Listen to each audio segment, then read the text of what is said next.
नमस्कार, स्वागत है आपका एबीपी गंगा में। मैं हूं अवधेश और आप देख रहे हैं हमारा खास कार्यक्रम विश्लेषण। न शोर शराबा, न हंगामा, सिर्फ खबर और उसकी पूरी पड़ताल। न पक्ष न विपक्ष, न बेवजह ड्रामा, सिर्फ आपसे जुड़े मुद्दे और उनके अंदर का हाल। और इसी कोशिश का नाम है विश्लेषण। खबरों की भीड़ में आपके मतलब और सरोकार से जुड़ी खबरों का गुलदस्ता है विश्लेषण। विश्लेषण हर जरूरी खबर का, विश्लेषण खबर के हर पहलू का, विश्लेषण खबर से जुड़े हर पक्ष का। सियासत की हर वो खबर जो समाज तक पहुंचनी चाहिए, हम करेंगे उसका विश्लेषण। और समाज की हर वो खबर जो सियासी गलियारों में गूंजनी चाहिए, हम करेंगे उसका विश्लेषण। क्योंकि सिर्फ खबरें दिखाना हमारा मकसद नहीं, सिर्फ खबरों को दोहराते रहना हमारा मकसद नहीं। हमारा लक्ष्य है आपके हित अहित से जुड़ी हर खबर का असर हो। हमारा संकल्प है आपको प्रभावित करने वाली हर खबर को सही मकाम मिले। इसीलिए एबीपी गंगा अपने दर्शकों के लिए लेकर आया है प्राइम टाइम का सबसे खास शो विश्लेषण। तो बने रहिए हमारे साथ और देखते रहिए विश्लेषण। आज सबसे पहले विश्लेषण होगा समाजवाद की लाल किताब का, क्योंकि बजट सत्र का हर दिन हंगामेदार रहा है। और अब यह हंगामा इस बात पर आ गया है कि समाजवाद की असल परिभाषा क्या है। इसको लेकर सत्ता पक्ष और विपक्ष की जंग छिड़ी है। और जब अखिलेश यादव ने दो टूक शब्दों में कहा कि जिसे समाजवाद समझ नहीं आता उसे वो किताब के जरिए समझाएंगे, लेकिन सवाल बड़ा है कि समाजवाद की ये लड़ाई लाल किताब पर कैसे आई। ये रिपोर्ट।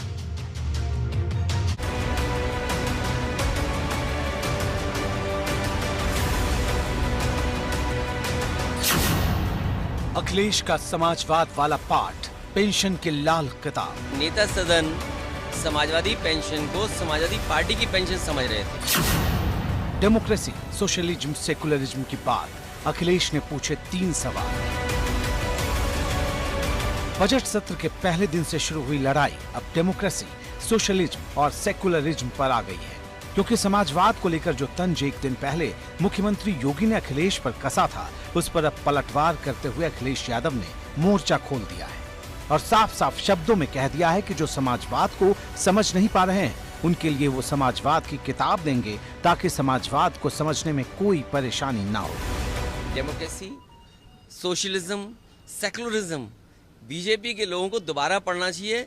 और अगली बार जब मैं सदन में आऊंगा, जो लोग समाजवाद नहीं समझ पा रहे हैं उनके लिए किताब जरूर लाऊंगा एक। दरअसल ये जंग उस वक्त शुरू हुई थी जब सीएम योगी ने नेता प्रतिपक्ष पर सीधा हमला बोला था और कहा था कि समाजवाद अब उन्हें सिर्फ शिवपाल यादव की लेखनी में ही दिखता है। आज समाजवादी पार्टी में मुझे लगता है कि डॉक्टर लोहिया पे मैं लेखनी कभी कभी केवल शिवपाल जी की देखता हूं, कभी कभी उनका आलेख,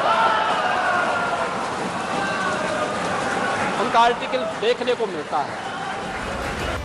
आपको बता दें कि शनिवार को बजट पर चर्चा हो रही थी, लेकिन विपक्ष पहले से सत्ता पक्ष को घेरने का मन बनाकर आया था, क्योंकि शुक्रवार को अखिलेश यादव ने अपने विधायकों के साथ एक बैठक की थी। जानकारी के मुताबिक सदन में सत्ता पक्ष को कैसे घेरना है इसकी ट्रेनिंग दी थी।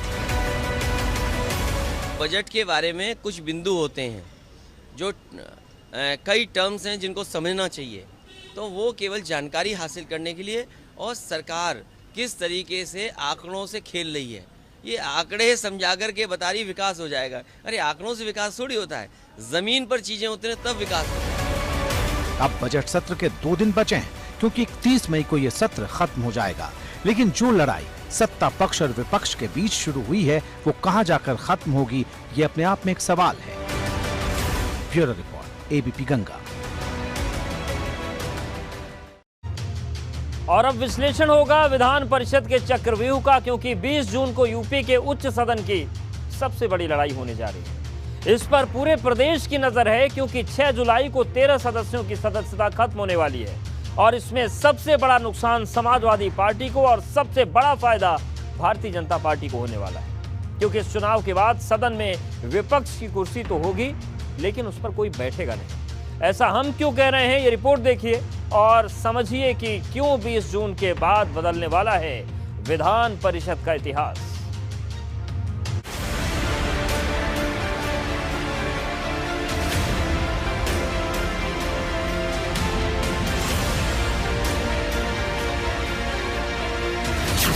विधान परिषद की लड़ाई 13 सीटों पर आई।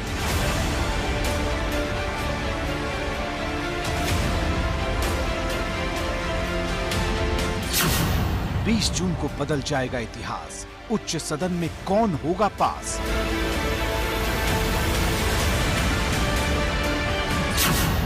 चार दशक में पहली बार भाजपा होगी बहुमत के पार।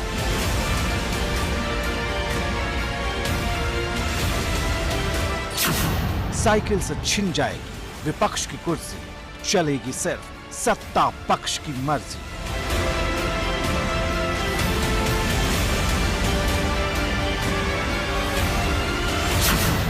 विधान परिषद में होंगे कांग्रेस के हाथ खाली। शिखर से शून्य की सबसे बड़ी कहानी।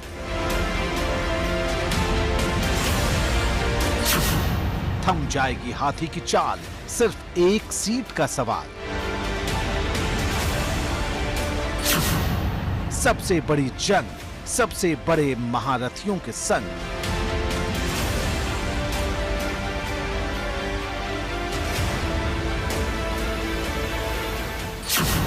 विधान परिषद का चक्रव्यूह कौन करेगा पास?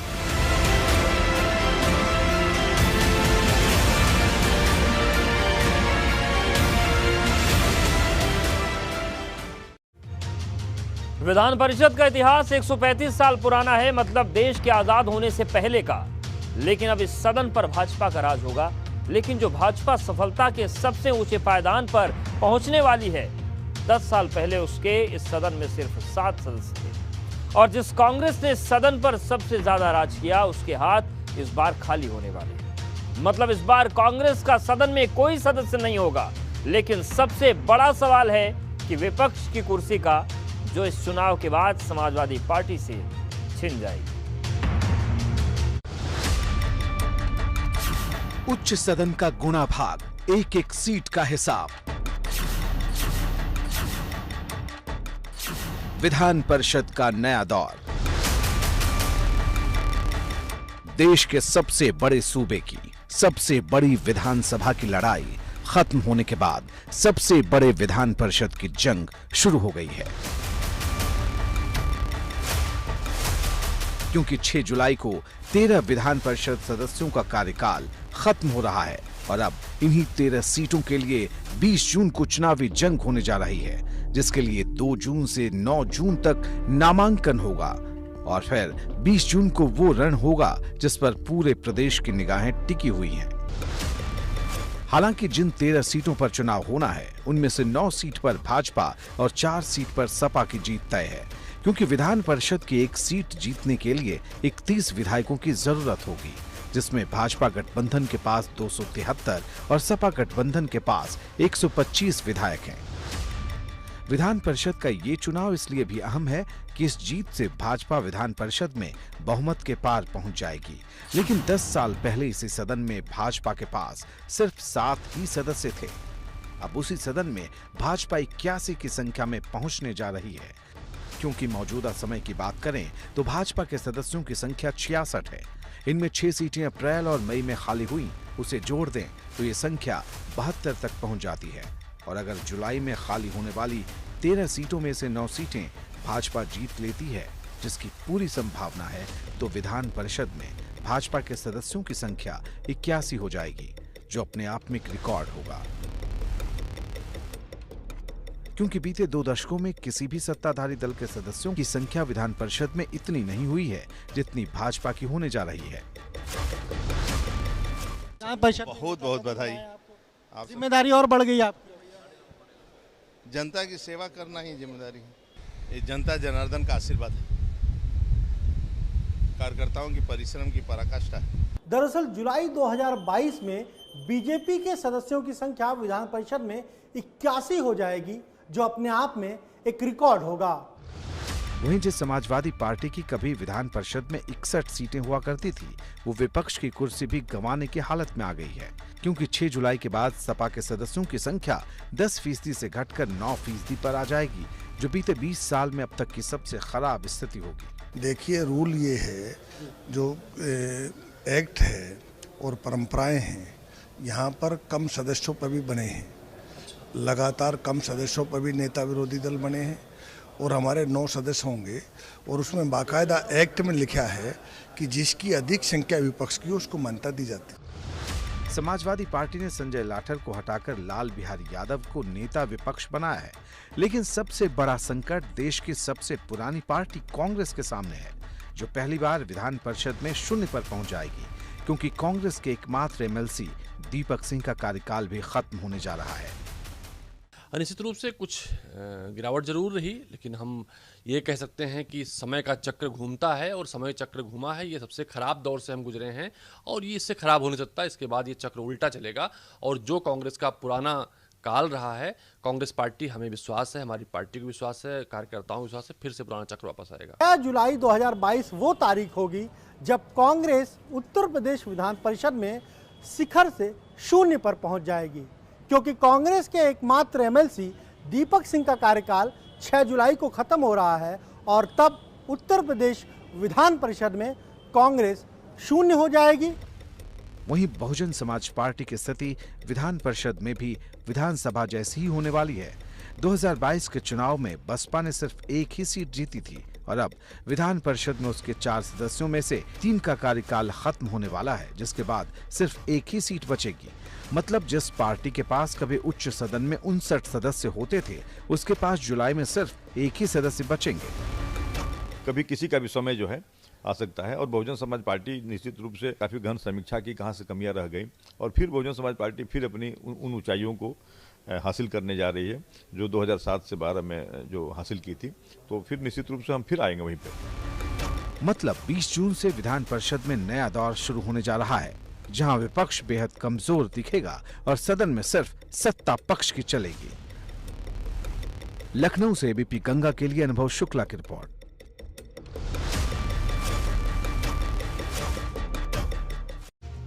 और अब विश्लेषण होगा योगी के धुआंधार प्रचार का, क्योंकि धामी का बेड़ा पार होगा या नहीं, इसका बहुत कुछ आज के प्रचार पर टिका है। क्योंकि आज सीएम योगी चंपावत में प्रचार करने पहुंचे, जहां सीएम योगी ने पुष्कर सिंह धामी को जिताने के लिए जमकर प्रचार किया।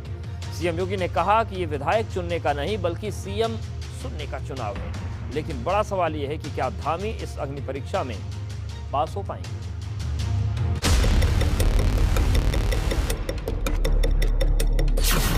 धामी को मिला योगी का सहारा, चढ़ा पहाड़ का सियासी पारा। 25 वर्ष के बाद इस सौभाग्य आपके पास सामने आ रहा है कि विकास के साथ जुड़ने के लिए स्वयं मुख्यमंत्री आपके पास आए हैं। आपने तो सुना होगा कि प्यासा कुएं के पास आता है, लेकिन भाइयों बहनों, पहली बार कुआं प्यासे के पास आ रहा है। 31 मई को चुनाव, 3 जून को फैसला।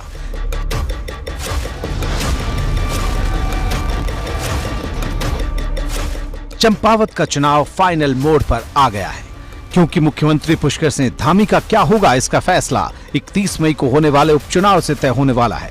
यही वजह है कि भाजपा ने धामी को जिताने के लिए अपने सबसे बड़े दिग्गजों में एक, यानी उत्तर प्रदेश के सीएम योगी आदित्यनाथ को मैदान में उतार दिया।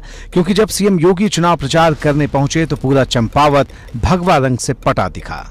हमें चुनाव जीतना भारी बहुमत के साथ, ऐतिहासिक मतों के साथ यहां पर चुनाव जीत करके भेजने की आवश्यकता है। उत्तराखंड की जनता जनार्दन ने 5 वर्ष की इस एक नई यात्रा के लिए भारतीय जनता पार्टी को फिर से जनादेश देकर के प्रचंड बहुमत के साथ आज आपके पास भारतीय जनता पार्टी की सरकार फिर आपकी सेवा के लिए यहां पर खड़ी है। क्षेत्र के तीर्थों के विकास की, पर्यटन के विकास की अनंत संभावनाओं को आगे बढ़ाने के सपने साकार होने जा रहे हैं। जब चंपावत में प्रत्याशी के रूप में स्वयं प्रदेश के मुख्यमंत्री आपके बीच में यहां पर भारतीय जनता पार्टी के प्रत्याशी के रूप में आए हैं। धामी के आत्मविश्वास का स्तर पहले से ऊंचा था, लेकिन जब पुष्कर सिंह धामी और योगी आदित्यनाथ चंपावत की सड़कों पर रोड शो लेकर निकले तो जीत को लेकर उनका यकीन काफी मजबूत दिखा। फूल वाला बटन इतना दबा दीजिए, इतना दबा दीजिए कि दबाते दबाते दबाते दबाते शाम होने तक वो बटन ही हमारा अंदर चला जाए। आपको बता दें कि धामी के सामने कांग्रेस ने निर्मला गहतोड़ी को मैदान में उतारा है, लेकिन सबसे बड़ा सवाल यह है कि क्या कांग्रेस इस बार खटीमा वाली टक्कर दे पाएगी, क्योंकि विधानसभा चुनाव के दौरान कांग्रेस के भवन कापड़ी ने पुष्कर सिंह धामी को चुनाव हरा दिया था। यही वजह है कि भाजपा इस बार कोई जोखिम मोल लेना नहीं चाहती। यही वजह है कि भाजपा ने हर एक रणनीति पर बारीकी से काम किया है, क्योंकि ये सिर्फ विधायक चुनने का चुनाव नहीं है, ये मुख्यमंत्री का भी चुनाव है। और अगर कोई ऊंच नीच होती है तो उत्तराखंड के नए मुखिया के भविष्य पर ही प्रश्न चिन्ह लग जाएगा। Bureau report, ABP Ganga. और अब बात ज्ञानवापी पर धार्मिक मोर्चाबंदी की, क्योंकि ज्ञानवापी को लेकर अब जमीयत उलेमा हिंद ने जमघट लगाकर मुस्लिमों को उकसाना शुरू कर दिया है। क्योंकि आज जमीयत उलेमा हिंद ने देवबंद में एक जलसा किया जिसमें बड़ी संख्या में लोग शामिल हुए। लेकिन बड़ा सवाल यह है कि जब मामला अदालत में चल रहा है तो फिर क्या ऐसे जलसे लगाना सही है?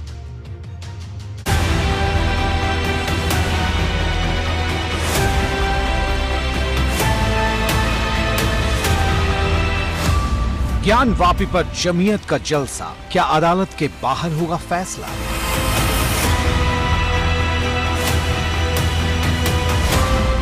ज्ञानवापी पर धार्मिक मोर्चाबंदी कितनी सही है? बयानों की घेराबंदी।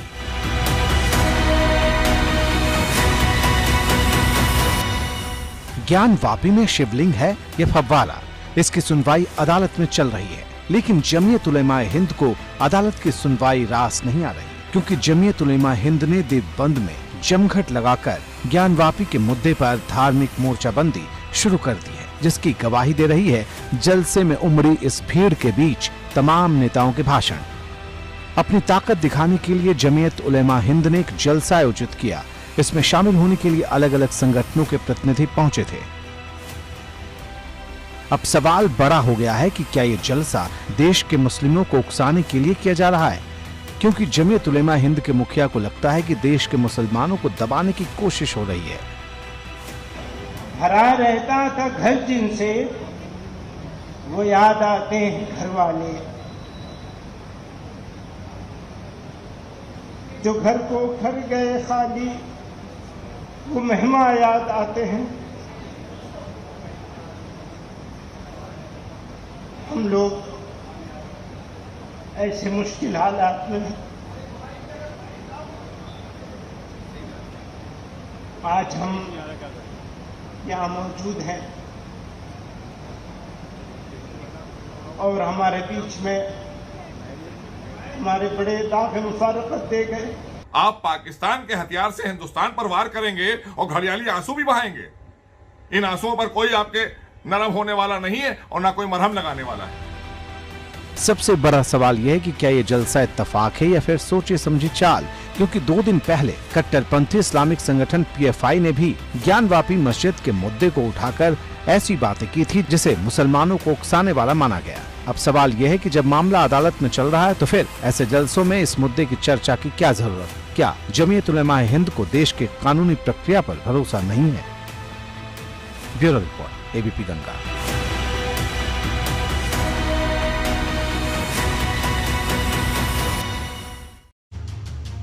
तो ज्ञानवापी को लेकर सिर्फ धार्मिक मोर्चाबंदी नहीं हो रही, सियासत भी खूब हो रही है। क्योंकि भाजपा नेता विनय कटियार ने ज्ञानवापी में शिवलिंग का दावा कर मुस्लिमों के आने पर रोक लगाने की मांग की है। और अब सवाल बड़ा है कि क्या इस पर सियासत करना सही है?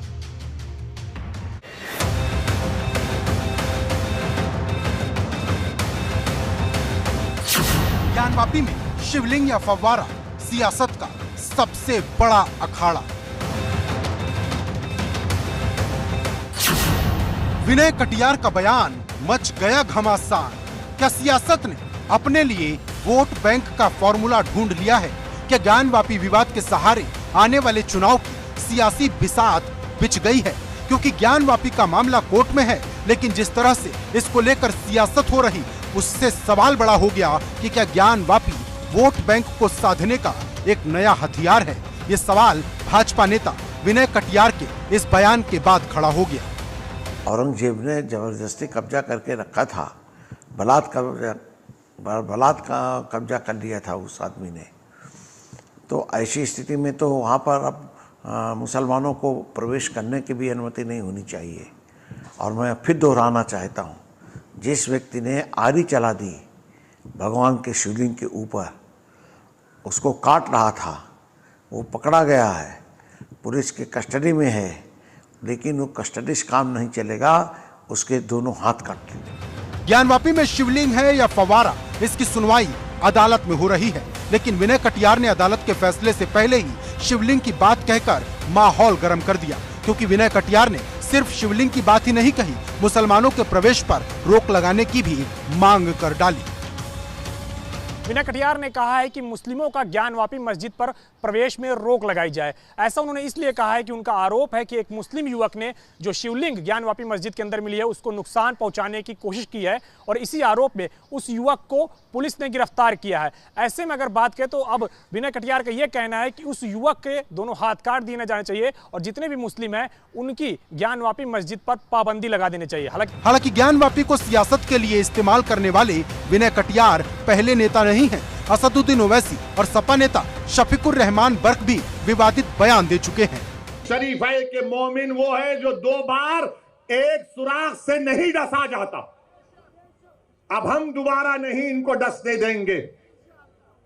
मस्जिद है और रहेगी इंशाअल्लाह ताला सुबह कयामत तक। और नफरत की आग भड़काई जा रही है जिससे कि मुसलमान ही नहीं मुल्क नहीं बच पाएगा।